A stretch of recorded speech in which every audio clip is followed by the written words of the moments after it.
Harambee! Eneo hili si hivyo. Mambo ni matatu. Ladies and gentlemen, good evening and welcome back to our channel once again. There is something which I have observed of late, and I'm not so sure whether you've also observed it. Maybe.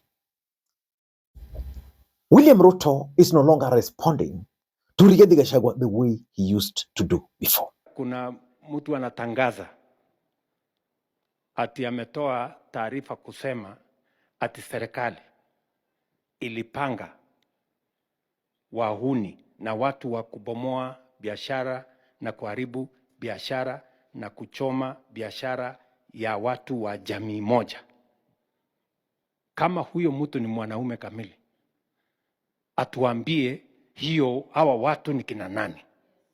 Aende andikishe statement, aseme ni mtu fulani, ni kiongozi fulani, ni sehemu fulani. Kutangaza tu mambo ya ujinga kwa mitandao ya mambo ya siasa is unacceptable. What has changed? Because Rigathi Gachagua has really tried to provoke the president. But the president is no longer responding. In fact, even his allies are no longer responding to Rigathi the way they used to do before. The only person still responding to Rigathi Gachagua is none other than Oscar Sudi. What has changed? The truth of the matter is that for a very long time, Kenyans have always assumed that William Ruto was a very shrewd politician. But Rigathi Gachagua is now proving to be even better. This week, was it on Wednesday or was it on Thursday, news emerged in the Republic of Kenya that the American government had placed William Ruto under their radar because of some criminal activities. And Rigathi Gachagua, who is in America, decided to respond to that. This is what Rigathi said. William Ruto, you need to know, the Americans want to know why you are working with Al-Shabaab. Why, when you are in Mandera, you met 3 leaders of the Al-Shabaab militia at night to discuss business with them. They want to know why. They also want to know why you have removed the requirement for vetting of non-Kenyans before they are given IDs. The Americans are concerned that suspected terrorists will be registered as Kenyans and they will find their way to America and the rest of the world and create terror in the world.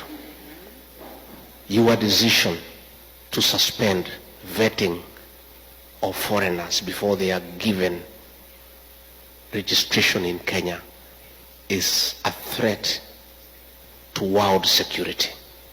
And not just the Americans are concerned, Kenyans are concerned too. And this you must answer. You cannot endanger the security of the world because of your business interest. It is true you are doing business with Al-Shabaab, but you cannot endanger world security. That statement by Rigathi Gachagua caused huge political storm in the Republic of Kenya.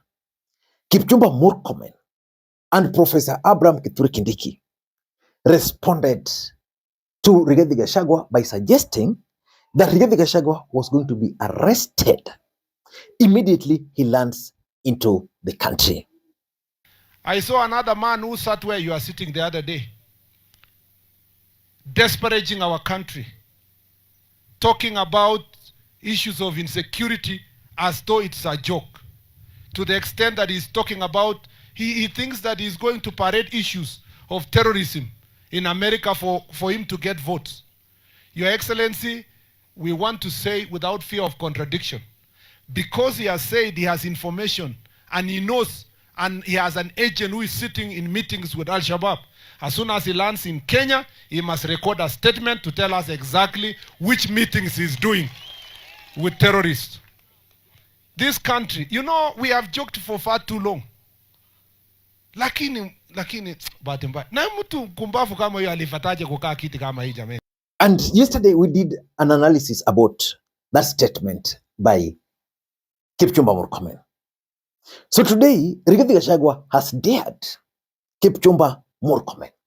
In fact, he's gone further and stated very clearly that he will share with the Kenyans the date of his flight, the time of the flight, and even the flight number, so that anybody who wants to arrest him should know the exact place, the exact time, and the exact flight he will be using. Listening to Rigathi Gachagua, because in this video, I want us to look at that response by Rigathi Gachagua. If the fear of arrest was part of my thinking, I'll never do anything. I'll just stay in the house. Every day they discuss me in parliament for 2 hours and say they will arrest me. I just move on. I am not a leader who buys fear. And as I have explained, I think Murkomen is lost. I am not the one who have launched investigations against William Ruto. It's the American Senate. Those issues were raised by the Americans, not myself. So I have nothing useful I can tell him. But if the Americans want me to assist in the investigations, I would, because that's where the investigation is. I am not aware of any investigation on William Ruto by the Kenyan police. Again, Kipchumba Murkomen has been telling us that the National Police Service is independent and they do not take instructions from anybody, including himself. How then can he purport to give instructions to the National Police Service at the same time say that the National Police Service is independent? When my day to go to Kenya is due, I'll announce the date, Yes. the hour, and the flight number. Thank you very much. So that whoever is interested, yeah, in arresting me can go ahead and do it. And let me tell you, I was arrested many times before the new administration. I never changed my stand. In fact, it hardened my resolve. All those things they are doing, they are just hardening the resolve of our supporters, you know. And I want to tell them, you cannot use criminal justice system to suppress freedom of speech and expression. It's a very outdated practice that was tried by Moi. It cannot work.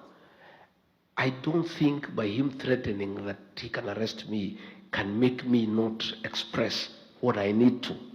So I'll continue with what I'm doing. And if they want to arrest me, I am a Kenyan. The courts are there. They'll take me to court. Ladies and gentlemen, why do you think Rigathi Gachagua is daring Kipchumba Murkomen like that? For me, number one, Rigathi Gachagua understands one thing, that by responding with the arrest, William Ruto and his team have actually fallen for his trap. What was Rigathi Gachagua's trap? The truth is, and I explained in one of my videos, that Rigathi Gachagua has nothing, absolutely nothing, to do with the US government placing William Ruto under the radar. Because if it's intelligence, because he said he was going to share intelligence with Americans, there is no intelligence which Rigathi Gachagua might have, which the American government don't have. But the issue was emotive. So talking the way he talked, Ruto was definitely going to respond, either directly or through his allies. And with the fact that now they want to arrest him, I can tell you, Rigathi Gachagua is going to make it his agenda in each and every political event, especially in the US. That's exactly what he is currently doing, talking about that matter. He's making it an agenda. That's number one. Number two, Rigathi Gachagua is also trying to use this issue to sustain anti-William Ruto's narrative in Kenya and globally.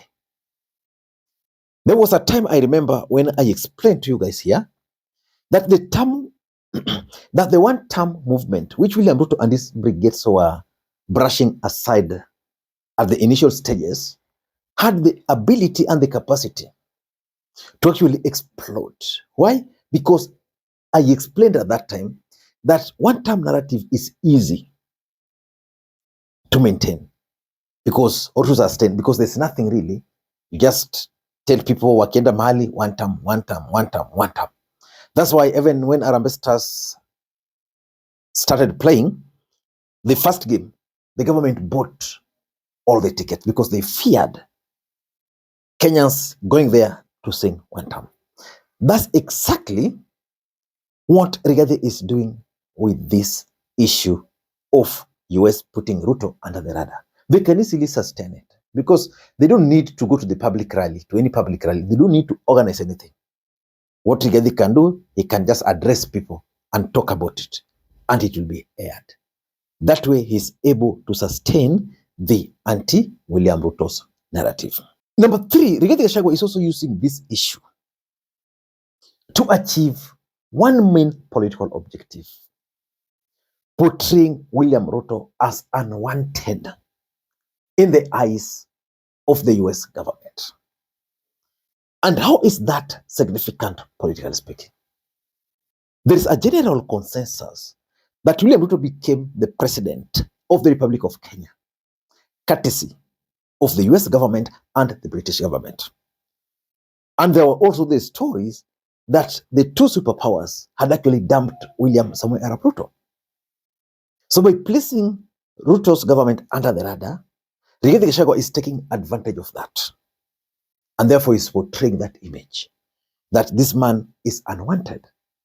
And because of that, realignment is also taking place at that level. And lastly, Rigathi Gachagua is actually using this case as part of his propaganda tool.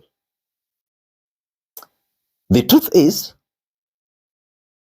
Rigathi dared Murkomen. And I know for sure that there is no way Murkomen can just order for the arrest of Rigathi Gachagua. It cannot just happen. So what is Rigathi Gachagua doing? He's not using it for his propaganda that, oh, this guy wants to arrest me. He can then go and say whatever he wants. Right now, for example, if Rigathi Gachagua were to wake up and say that the US government are plotting to do this to Ruto, who can deny that? I don't know what you think, but that's my take. Until next time, this is Lee Makwiny. Bye-bye.